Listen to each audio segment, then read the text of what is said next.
বাংলা সিনেমার প্রসার এবং প্রচারের জন্য আজ একটা সিদ্ধান্ত আমরা গ্রহণ করেছি। আমাদের তথ্য সংস্কৃতি দপ্তর, আমাদের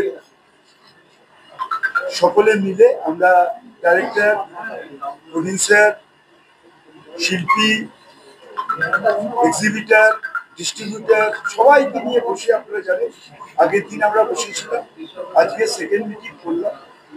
আমরা সরকারের তরফ থেকে আগে আমাদের এখানে প্রাইম টাইম ছিল 12টা থেকে রাত 9টা, দুপুর 12টা থেকে রাত 9টা। ফলে কি হতো, এই সুযোগে তারা বাংলা সিনেমাটাকে 12টার সময় দিয়ে দিত। ফলে অনেকেই যেতে পারতেন না কাজের সময়। এখন আমরা প্রাইম টাইমটা শুরু করলাম দুপুর 3টে থেকে রাত 9টা পর্যন্ত। আগে একটা নিয়ম ছিল যে বছরে 120টা বাংলা সিনেমা চালাতে হবে।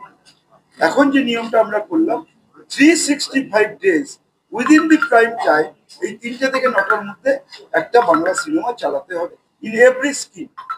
যেটা সিঙ্গেল স্ক্রিন, সেখানে 365 দিন একটা করে বাংলা সিনেমা চলবে।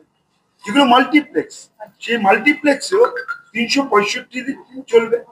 যে মাল্টিপ্লেক্সে দুটো স্ক্রিন আছে, সেখানে 365 × 2, 730টা শো চলবে বছরে।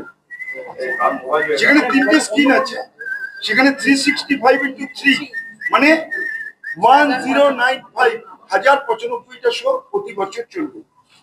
যেখানে 4টে স্ক্রিন আছে, সেখানে বছরে 365 × 4, 1460, 1460খানা শো চলবে।